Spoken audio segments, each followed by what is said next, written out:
everybody, it's Dave Isaacs here at the Guitar Studio on Music Row here in Nashville, Tennessee. And I want to do a quick little lesson today to introduce a couple of really cool color chords. You might have learned some of these as cheater chords, and I suppose you could call them that because they do make some fingerings easier, but they're also just really cool sounding, and they go really well with familiar chords. We're going to work in the key of D. So I'm starting off with just a straight up traditional familiar D chord. Right, that sort of triangle shape. And I'm going to combine that with this G. Now, this is probably familiar. You might know that G as a four-finger chord. And basically the only difference between this and this is that the four-finger version is a complete major chord. It has a third. In other words, when we construct chords, if you think of the root note as being note number 1, and then we sort of proceed up the scale, then every chord is going to have, or in its most basic form, have a root, note 1, note 3, a third, 1, 2, 3, and note 5, 1, 2, 3, 4, 5. So I'm just playing up a G scale to find the notes of this G chord. G is note 1, that makes A note 2, B note 3, therefore the third of the chord, C note 4, and D note 5, or the fifth of the chord. So when we play this four-finger version of G, we have a root, a third, and a fifth, and then another root, a high fifth, the octave of the D string, and another high root. So it's a G major chord. Very, very similar to this version of G, which you may also know, and the only difference is in the upper notes. Here we have root, third, fifth, just like we did in the other version, but on the higher notes we have a root, a high third, doubling this note instead of doubling the fifth, and then the high G. So this G is a little bit warmer, a little sweeter, because of that double third, which could even be left out because that note doesn't need to be doubled, and I often finger that G with just ring and pinky like that. And I do like this fingering because I like that it leaves the index and middle fingers free. But in any case, the variation I'm using is this one, omitting the third, mostly because I like the sound, the clarity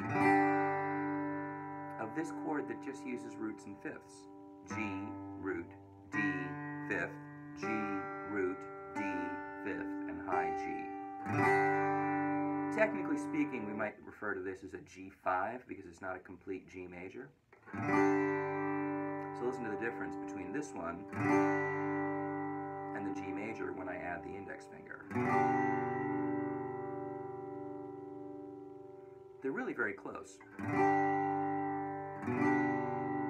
Now you do hear that B note really jumps out.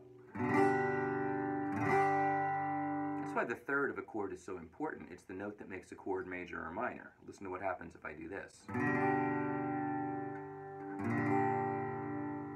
A little bit of an awkward fingering, but it illustrates the point. G major, G minor, and neither. It's almost what I think of as a hollow sound, right? It just rings out.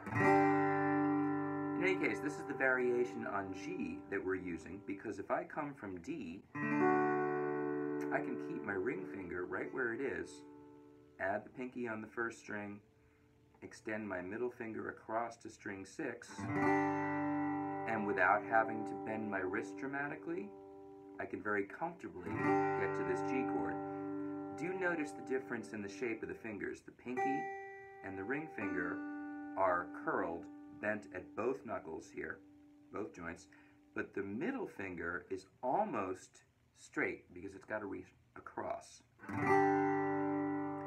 But we can practice this transition of just D chord, release index and middle, keeping the ring, add the pinky, which is probably hovering over this note anyway, extend the ring, extend the middle rather, sorry. Now this is a great finger independence exercise, and you can can practice it real slowly like that. Just release the notes that need to move, but not the ones that don't. So let go of middle, let go of pinky, stay balanced on the ring, plant index and middle over here for the D, plant the pinky, release index middle, extend the middle. Now, the cheater chord, or color chord, is a variation on E minor, which I can get by keeping the two high notes where they are, and just moving the index finger over here to the 2nd fret of the 5th string. This makes an E minor 7th. Now, a couple of things you need to be clear about. You definitely need to hear the low note, the E. Because if you don't play that note, then what we have is still a rearranged G chord, or what we might indicate as G/B, because what we have is a G chord with a B in the bass, the lowest sounding note. But when we add the E, it creates E minor. Now, the index finger can muffle the D string. So what we end up with is actually a 5-note chord. Or I can let that note ring if I bend my wrist just a little more. Personally, I think it sounds cleaner with the D string muted, which for many of you is likely to happen anyway. So the chord is an E minor 7th, and it works beautifully coming off this G. Whether you choose to play the G with the index finger or not, see, in that case, all I have to do is lift middle. Or, I favor this combination because number one, it allows me to keep the wrist a little straighter. And number two, I really like the clarity of this sound and this sound. So E minor 7th, open E, 2nd fret of the A string, muffled D string, open G, 3rd fret of the B string, 3rd fret of the high E. So listen to how these combine. Here's D. Here's this G5, add the pinky, move over. Move over to that E minor 7. Now watch this.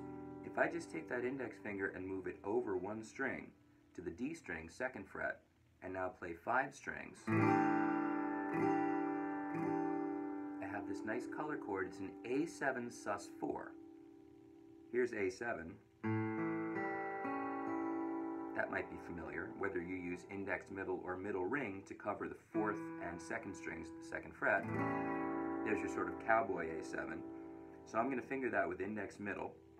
I'm going to put my pinky on the 1st string, 3rd fret, which doubles this G, so it's still A7.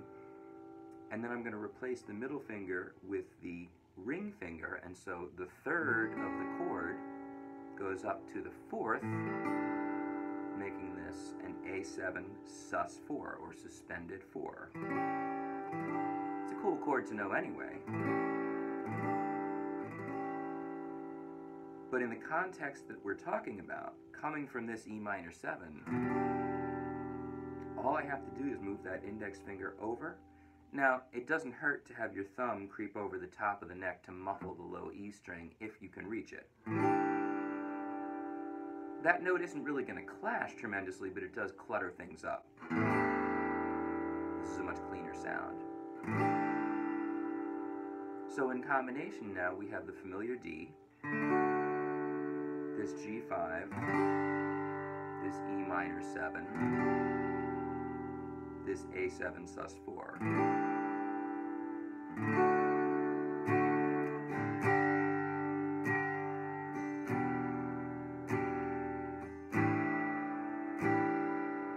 James Taylor uses these as the opening chords for Carolina in My Mind.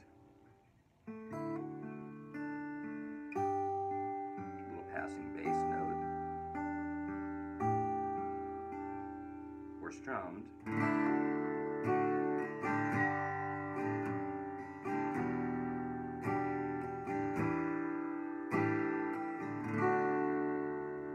Now, as I said, some people learn those chords as cheats because it's easier for some people to keep those two fingers down as you make the transition between the G, the E minor, and For some people it's harder because you need to be able to maintain the, well, I'm going to use the word pressure, but you need to be able to keep these notes ringing.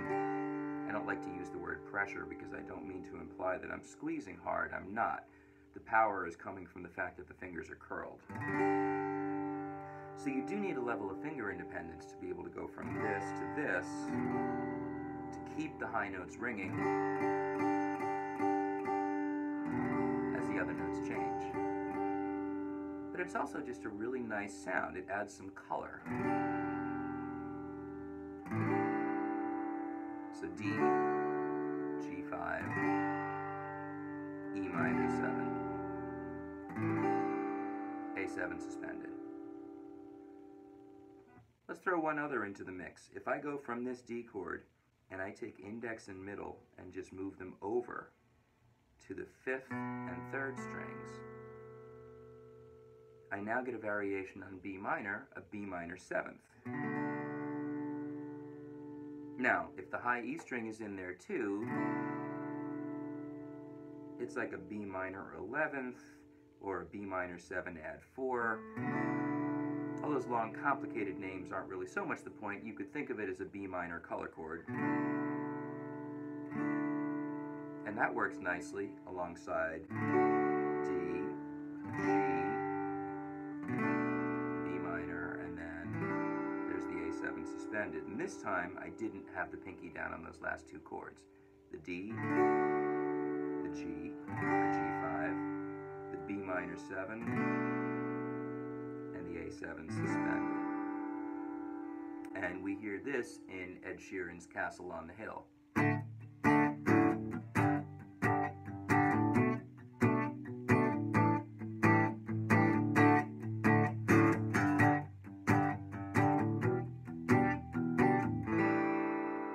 Again, that F sharp is used as a passing note, and what he's doing is reaching across the top of the neck with the thumb to play this F sharp bass as a connector.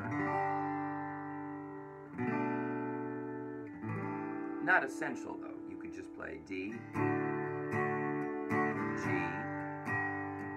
minor 7, A7 sus. And again, notice I don't have the pinky down in these.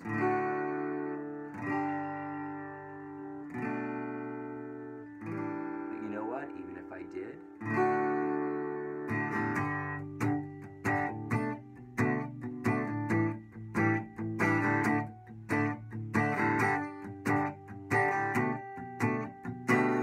technically, if that pinky is in there, this chord becomes a G9 or a G add 9 over B. It's got such a nice shimmer to it. In the bigger context of the chord pattern, that note doesn't really change much. The overall effect is still D, 1 chord, G, 4 chord, B minor, 6 minor, A, 5, and then if I add that high note,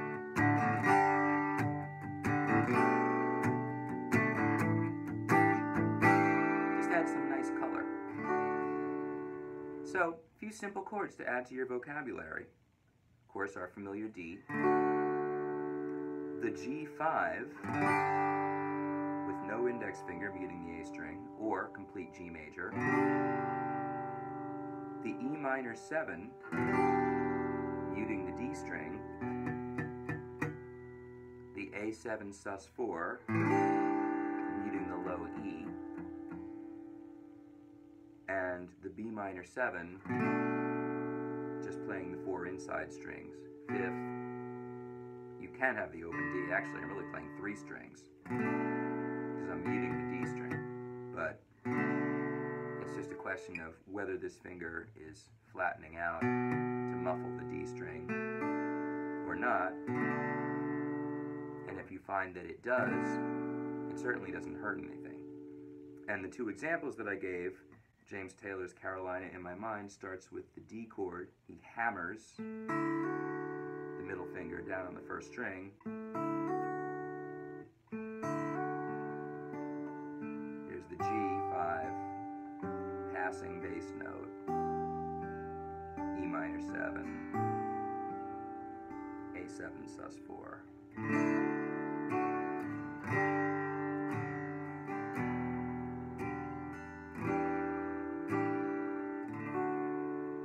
And the other was Ed Sheeran's Castle on the Hill, the D.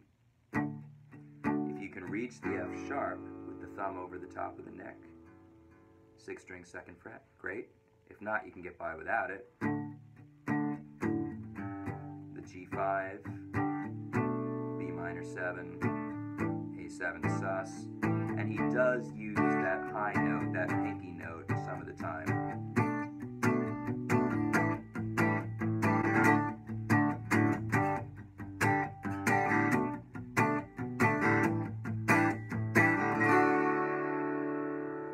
Some nice cool sounding chords, something else to add to your vocabulary.